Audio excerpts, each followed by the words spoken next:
Magandang good morning mga guys. So ngayon December 6, alas 6 din ng umaga, maaga tayong bumangon. Medyo excited kasi ngayong araw nga pala yung 1 month ng ating munting negosyo. Actually itong Xbox pa lang yung 1 month, pero isasabay na rin natin tong PS4 sa pagbubukas at pagko-coins out.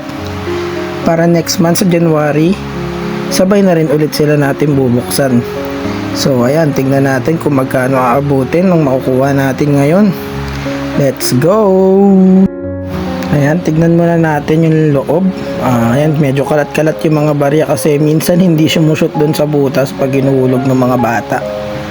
Yan guys, dito yung, ito nga pala yung sa Xbox. Yan, medyo marami-rami yung laman niya compared dun sa PS4. Kasi ito talaga yung nag 1 month ngayong 6. Ito naman yung sa PS4, kung makikita nyo, mas konti yung laman niya kasi parang mga 2 weeks pa lang siguro to simula na makuha natin. So ayan, sali na natin dun sa bag.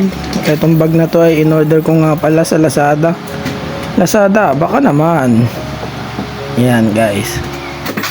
Yan, kung mapapansin nyo, may mga bills din kasi minsan pag nagpapapalit sila, binubuksan ko rin yung machine para lang dun kumuha ng mga barya. Okay, lipat naman tayo dito sa Xbox. Ito medyo mabigat-bigat. Yan. Nakakatuwa lang kasi kahit papano marami-rami na rin. Yan, meron na tayong munting negosyo sa mga hindi nakakaalam. Dati, nagtitinda lang tayo ng calamares. Share ko lang. Gamit ko pan-deliver nun guys. Bike pa kahit tanghali, kahit gabi. Tapos ito hanggang sa paunti-unti. Medyo pinalad, nakapagbarko. Eto, nakapag-provide na ng munting negosyo, di ba? Di rin natin masabi talaga eh. Kaya wag tayo mag-judge ng mga tao sa paligid natin. Kasi hindi lang sila hanggang dyan lang palagi. Di ba? Yun oh. Hindi man natin napuno tong bag natin ng mga coins. Sana next month pag open ulit natin, makapuno na. So ayan, sa tingin nyo guys, mga magkano kaya abutin ito? Walaan nyo nga dyan sa comment section kung magkano abutin. Yan, yung mga bills nga pala, napag-isipan ko na iwan na lang din sa loob para sa susunod na lang na cash out natin tsaka natin kunin. Kasi hindi naman din ganun kalakihan, siguro mga around 500 to 700 lang. Kaya iniwan ko na lang din sa loob. Mas kailangan ko kasi yung mga barya para pag yung mga bata na maglalaro magpapapalit, hindi ko na kailangan magbukas pa ulit ng machine. Yun oh, may pa-like pa. Dito pinas forward ko na, tapos nag-start na rin ako mag-sort ng mga barya para mas mabilis mabilang. Tsaka pag hiwalay-hiwalayin ko na rin ng bag para pag may magpapapalit, mas mabilis kong mahanap kung ano kailangan nilang coins. Yan, dito nga sa pagsusort ng mga barya, halos inabot din ako ng kulang-kulang 1 oras. Medyo nakakahilo at nakakapagod, pero kung isipin, sobrang saya ko talaga niyan. Kasi naranasan ko lang yung pagsusort ng barya nung nagtatrabaho pa ako sa pan house sa Tanay. Ginagawa ko para sa company namin, pero hindi para sa akin. At least kahit papano ngayon, yung pagsusort ko ng mga barya para sa sarili ko na, hindi na para sa iba, di ba?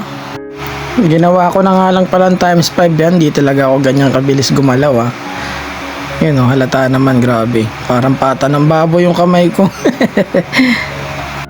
Grabe, dami ng coins. Yung bag na hawak ko kanina, parang kulang-kulang 6 kilos siguro yun, na punong-puno ng mga barya.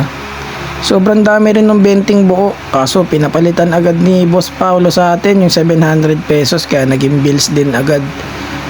Yung mga coins na lang yung kailangan kong papalitan. Kaya sa mga naghahanap ng barya dyan, PM nyo lang ako.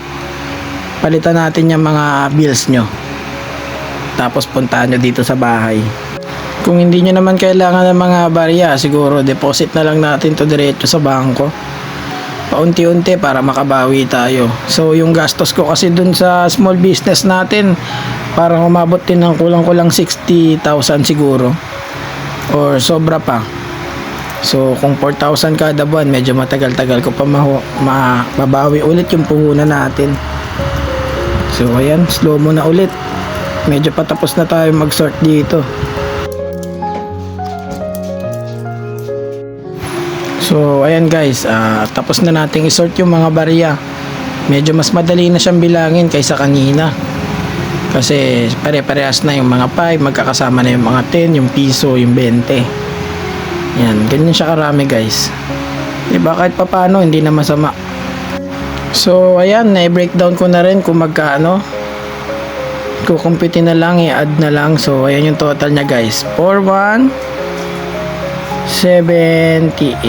So hindi na masama. Thank you guys.